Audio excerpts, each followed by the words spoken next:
आंदोलनकारी मंच के अध्यक्ष बड़े भाई जगमोहन नेगी जी, प्रदीप कुकरेती जी, प्रदेश प्रवक्ता मातृशक्ति शर्मा आंटी और तमाम हमारे साथी देवेंद्र नौडियाल जी और पूरे प्रदेश से, रामनगर से, पौड़ी से आए हुए हमारे प्रमुखजन, आप सबको मेरा नमस्कार। सबसे पहले तो मैं आप लोगों को ये बताना चाहता हूँ, पता नहीं इस कमरे में कितने लोगों को पता है, पढ़ा तो शायद सबने होगा 174 पेज का कानून। ये कानून एक कानूनी भाषा में जिसको हम कहें नल एंड वॉइड है। मैं फिर बोल रहा हूँ, बहुत जिम्मेदारी के साथ बोल रहा हूँ, ये नल एंड वॉइड कानून है। भारत सरकार और हमारा संविधान चैप्टर 4 अनुच्छेद 44 DPSP directive principle of state policy, in that state is country, nation, government of India. State को ये राइट है कि वो यूसीसी लेके आ सकता है, ये हमारी DPSP के चैप्टर 4 और सेक्शन 44 में है। अब स्टेट में अगर कोई यूसीसी आएगा, दैट स्टेट इज इंडिया, वो यूसीसी प्रारंभ से लागू होगा। कश्मीर से कन्याकुमारी वो एक तरीके से समान नागरिकता उसमें लागू हो सकती है। नागरिकता देने का अधिकार राज्य का है ही नहीं। उत्तराखंड एक अलग देश नहीं है, हम राज्य हैं और हम भारत के संविधान के अंतर्गत हमारा राज्य है। उस यूसीसी में दो लोग रजिस्ट्रेशन कराते हैं। एक एग्जाम्पल हम मान लेते हैं, एक आदमी सहारनपुर का रहने वाला है और लड़की हमारे देहरादून की रहने वाली है, वो रजिस्ट्रेशन हो जाता है। वो यूसीसी के लागू उसमें जो उसकी बाउंडेशंस हैं वो हमारे डाट काली मंदिर तक तो चलेगा, पर जैसी डाट काली मंदिर पार होगा वो सहारनपुर का आदमी उस पर यूसीसी लागू नहीं होगा। उसको जो जो प्रावधान हमारे प्रदेश में फायदा पहुंचाने के होंगे, 1 साल वो यहाँ का रहने वाला होना चाहिए, हमारी जल जमीन और जंगल पे उसका अधिकार बन जाएगा हमारी बेटी के साथ, या अगर वो लड़की होगी तो हमारे जैसे किसी भाई के साथ अगर उसका कोई ऐसा रिलेशन बन गया तो वो हमारे उस पे अधिकार पे आ जाएंगे। पर क्योंकि ये यूसीसी खाली उत्तराखंड का है, जैसे हम डाट काली मंदिर पार करेंगे ये यूसीसी लागू नहीं है। तो जो हमारे स्टेट का उसमें जो भी लड़का या लड़की उसके साथ इन्वॉल्व होगा, उसको उसके स्टेट का कोई राइट नहीं मिलने वाला, ये नल एंड वॉइड हो जाएगा। इस पे कोई बात ही नहीं कर रहा है। जो उसकी बुनियाद है वो बुनियाद जीरो है। पहले हमको अध्यक्ष जी इस विषय को भी एक मजबूती के साथ उठाना पड़ेगा, क्योंकि खाली कोर्ट कचहरी तारीखों से मुझे लगता है, मैं खुद इतनी PILs कर रहा हूं। हमारा प्रदेश, जैसे आप सब वक्ताओं ने बोला, मातृशक्ति ने बोला, गोसाई जी ने बोला, रिगणी खाल से, 24 सालों में हम कहां गए? 2 मूल बातों के लिए प्रदेश बना था। हम तो छोटे थे और हमारे साथी देवेंद्र नौडियाल जी जो राज्य के सबसे छोटे आंदोलनकारी हैं, हम लोग सब साथ छोटे छोटे थे उस समय। आज अभी तो उत्तराखंड राज्य में ज्यादा, मैं क्लास 7th में था जब ये शुरू हुआ, ये 8th 9th में थे। पहला कि हमारे स्टेट की जो डेमोग्राफी है वो यूपी से अलग है। जो सोनभद्र में नीति हो सकती है वो उत्तरकाशी की नीति नहीं हो सकती। जो इलाहाबाद प्रयागराज की नीति हो सकती है वो हमारे देहरादून की या चंपावत की नीति नहीं हो सकती। हमारी डेमोग्राफी अलग थी। दूसरी बात, हम अपने रोजगार के लिए लड़ाई लड़ेंगे। आज हम 24 सालों में रोजगार पे कहां गए?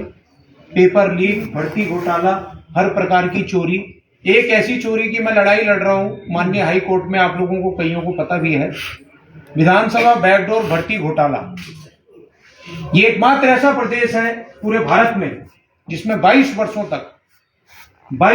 तक उन लोगों की नौकरियां लगी जिन्होंने ना पेपर दिए, ना कोई ऐड निकाला गया, ना कुछ किया।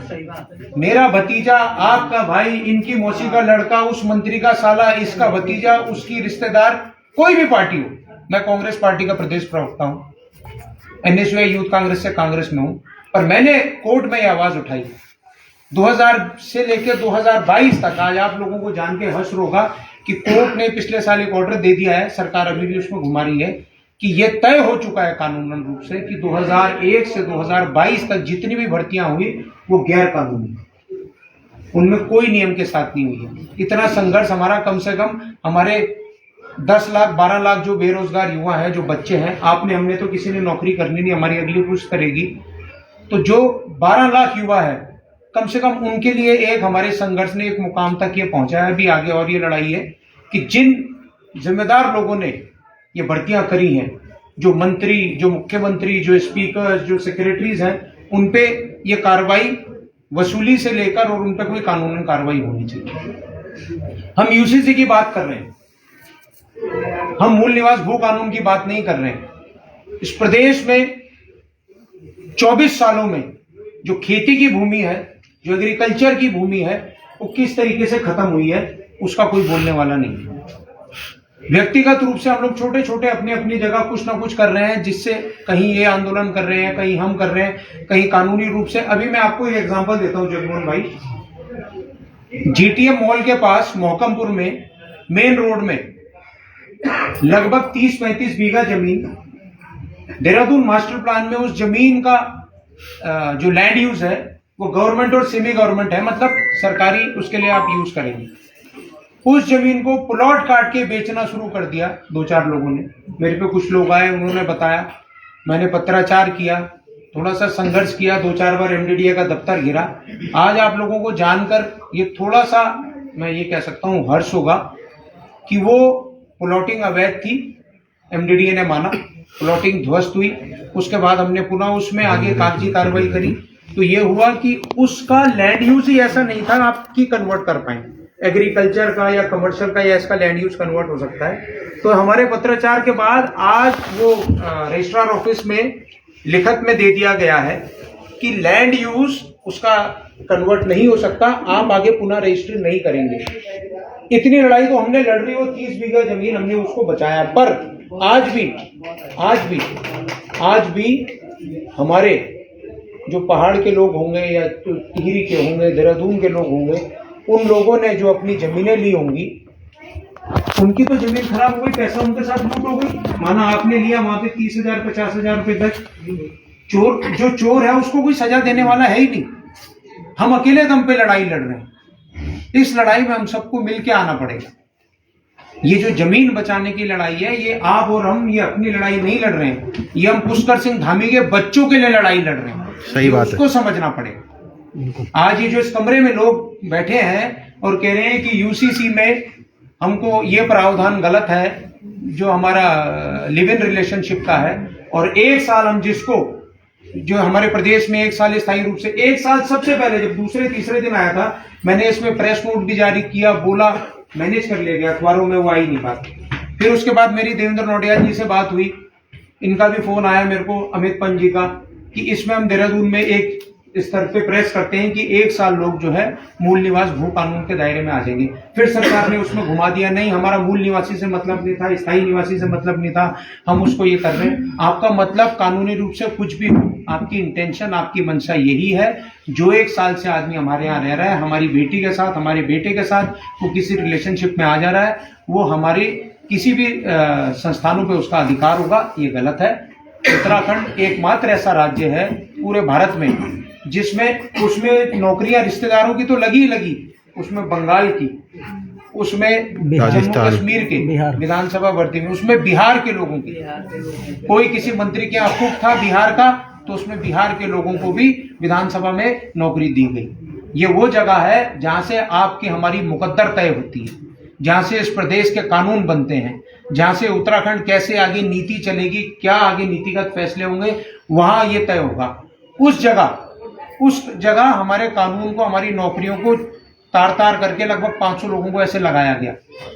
तो इसके खिलाफ हमने आवाज उठाई है। तो आज ये बहुत गंभीर विषय है यूसीसी का। मैं धूम डायलॉग का संयोजक भी हूं। हमारे ग्रुप में काफी दिन पहले इनका मैसेज आया था, जगमोहन भाई का भी और हमारे प्रदीप भाई का भी, कि 8 तारीख को ऐसे ऐसे बैठक है। उस समय हम लोग चुनाव में व्यस्त थे, पर मैंने उसको नोट कर लिया था कहीं पे 8 तारीख को बैठक है। मैं इस बैठक में इसलिए नहीं आया हूं कि अगर मैं नहीं आता तो आप लोग ये सब बातें नहीं बोल पाते। मैं इस बैठक में इसलिए आया हूं कि सरकारें, जो हमारी सरकारें हैं, उनको एक बहुत सरल है डिवाइड एंड रूल, जो अंग्रेज एक पॉलिसी देके गए हैं, वो डिवाइड एंड रूल उन्होंने हमारे मूल निवास भू कानून में भी यहाँ लागू किया। हमने जब पहली यहाँ से भू कानून मूल निवास की 2022-23 में जब ये रैली निकाली थी, उसके 1 आध दिन बाद हरिद्वार में एक विरोध रैली निकली, अगर आपको पता होगा जगमोहन भाई, मेरी आपसे बात भी हुई थी। वो विरोध रैली इसलिए निकली कि उन्होंने कहा ये पहाड़ियों की मांग है, ये प्लेन वालों की मांग नहीं है। चलो, मैं तो थापर हूँ, मूल रूप से टिहरी का हूँ, भले मैं पंजाबी हूँ, मैं पहाड़ी पंजाबी हूँ, टिहरी का रहने वाला हूँ और 1950 से पहले की कैटेगरी में भी आता हूँ। मेरे पूर्वज हम लोग पुनर्वास जब पार्टीशन हुआ 47 के बाद तो हम लोग टिहरी गए। अब मैं टिहरी विस्थापित भी हूँ। और पर मैं ये बात बताना चाहता हूँ कि मैंने कई मंचों से, मीडिया में, कहीं भी प्रेस के माध्यम से, हरिद्वार में भी कई गोष्ठी करी। मेरी हरिद्वार के विधायकों से, हमारे कांग्रेस के कई विधायकों ने बोला कि तुम उसको मूल निवास और भू कानून को बढ़ा रहे हो, ये गलत है। इस तरीके से एक दो ने मेरे से बात करी तो मैंने उनको, पहाड़ और प्लेन कर रहे हो, ये गलत है। मैंने कहा हम पहाड़ और प्लेन नहीं कर रहे। पहाड़ और प्लेन ये मीडिया के द्वारा सरकारें करा रही हैं। हमारा मुद्दा झबरेड़ा से लेके गैरसैंण तक, दिनेशपुर बाजपुर से लेके माणा तक, धारचूला से लेके हमारे लाल ढांग तक, जो भी व्यक्ति 1950 से पहले इन 13 जिलों का निवासी है वो हमारे प्रदेश का मूल निवासी है। हम इस बात की लड़ाई लड़ रहे हैं। इसको तोड़ा जा रहा है, इसको प्लेन पहाड़ के रूप में तोड़ा जा रहा है। हम कहीं भी बोलते हैं, क्योंकि हम लोग पहाड़ के लोग भावुक होते हैं। मैं भी एक गढ़वाल का रहने वाला हूं तो कह सकता हूं कि गढ़वाली मानसिकता मेरे अंदर भी है। तो वो बात एक भावुकता में आ जाती है कि हम पहाड़ी हैं, हमने ऐसा कर दिया, हम टिहरी के, हम उत्तरकाशी के हैं। पर जो दूसरा आदमी है उसको सोचने में ऐसा लगता है कि ये पहाड़, खाली पहाड़ का ये विषय है और लगभग 40-45% जो भूभाग प्लेन का है उसको हम छोड़ रहे हैं। ऐसा नहीं है। आप लोगों के माध्यम से, इस मंच के माध्यम से हमको लोगों तक ये बात पहुंचानी है कि देहरादून हो, हरिद्वार हो, उधम सिंह नगर हो, चंपावत हो, पिथौरागढ़ हो, ये 13 जिलों की मांग है। हम उत्तरकाशी से लेके, माणा से लेके झबरेड़ा की लड़ाई लड़ रहे हैं।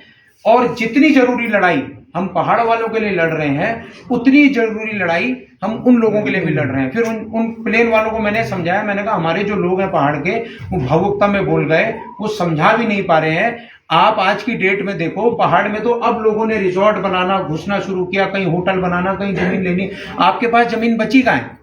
भगवानपुर के इंडस्ट्रियल एरिया में सारी इंडस्ट्री बाहर वालों की, आपके लोग 10,000-15,000 रुपए पे नौकरी कर रहे हैं। दिनेशपुर में इंडस्ट्रियल एरिया लग रहा है, सितारगंज में सिडकुल लग चुका है, हरिद्वार में सिडकुल लग चुका है। आपकी जमीनें बची कहाँ है? तो अब उन्होंने कहा हाँ यार ये बात तो सही है, ये मांग तो हमारे लिए ज्यादा मुफीद है, हमारी ज्यादा जमीन लुटी है बनिस्बत अभी पहाड़ के जो परसेंटेज अगर हम देखा जाए तो हमारी 70-80% जमीनें हमारी लुट गई हैं। पहाड़ में तो अभी शुरू हुआ है घुसना 5-7-10 सालों से, जब से हम कहें धामी जी ने ये जोड़ दिया है या इस तरीके से जोड़ दिया है। आप एक एग्जाम्पल मैं आपको देना चाहूंगा। लिंगवाल जी खड़े उठ गए, लास्ट एग्जाम्पल है, शायद आप लोगों को पता होगा। मसूरी में हाथी पांव के पास जॉर्जिया बेस्ट एक जमीन सरकार ने 15 साल के लिए लीज पे दे दी। 1 करोड़ या 2 करोड़ रुपए उससे कॉस्ट ली है। उस जमीन का सर्किल रेट लगभग 2600 करोड़ रुपए, 2600 करोड़ रुपए सर्किल रेट है। आपको कईयों को नहीं पता होगा। हम लोग इस पे काफी आरटीआई के माध्यम से हम बहुत सारी चीजें निकाल रहे हैं और उन लोगों को दे दी है जो ना उत्तराखंड के लोग हैं, ना उत्तराखंड की कोई कंपनी है, ना उसमें स्टेक होल्डर्स उत्तराखंड के हैं। आज दो, अभी दो, उत्तराखंड राज्य दो। क्या, किस लिए हम लोगों ने राज्य मांगा? 42 शहादतें, ये फोटो लगी है, हंसा गनाई जी, बेलमती चौहान जी, राजेश रावत जी, हमारे इतने सारे शहीद। अगर हम लोग एक नहीं हुए, हम प्लेन पहाड़ में रह गए, गढ़वाल कुमाऊं में रह गए, पंजाबी गढ़वाली में रह गए, जौनसारी नीचे वाले के उसमें रह गए। आपने कभी सुना महाराष्ट्र का कोई आदमी जब बाहर आता है, अपने प्रदेश से बाहर निकलता है, वो कहता है मैं मराठी हूं, मैं महाराष्ट्र का आदमी हूं। गुजरात का कोई भी आदमी कहता है मैं गुजरात का आदमी हूं। कभी आपने सुना मैं शाह हूं, मैं बनिया हूं, मैं ऐसा हूं, मैं कायस्थ हूं, या मैं आपका पंजाबी हूं, या मैं देसी हूं? इस टाइप की कहीं बात आपने सुनी? महाराष्ट्र में आपने सुना कि मैं मराठी हूं, मैं ब्राह्मण हूं, मैं ऐसा हूं? वो अपनी आइडेंटिटी अपने स्टेट के साथ लेके चलते हैं। हम मराठी आदमी, हम महाराष्ट्र में मराठी मानुस है, महाराष्ट्र के लोग हैं।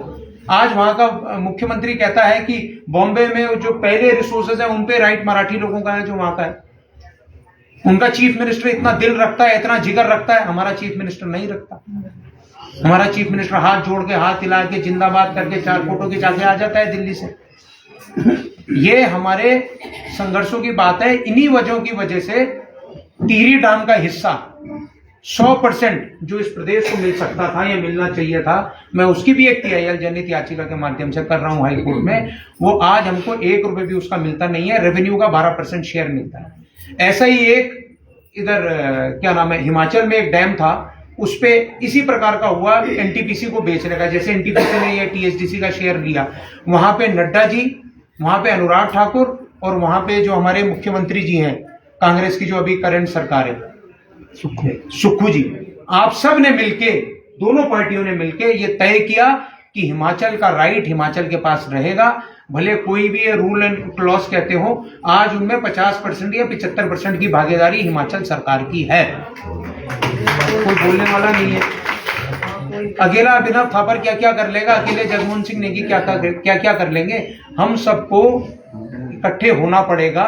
एक मुठ एकजुट वाली बात है, वो होनी पड़ेगी, नहीं तो आगे ये बात बहुत बुरी स्थिति में हम जाने वाले हैं। टिहरी डैम में कौन डूबा? टिहरी के लोग डूबे, उत्तराखंड के लोग डूबे, चारों तरफ से बाउंड्री टिहरी की है।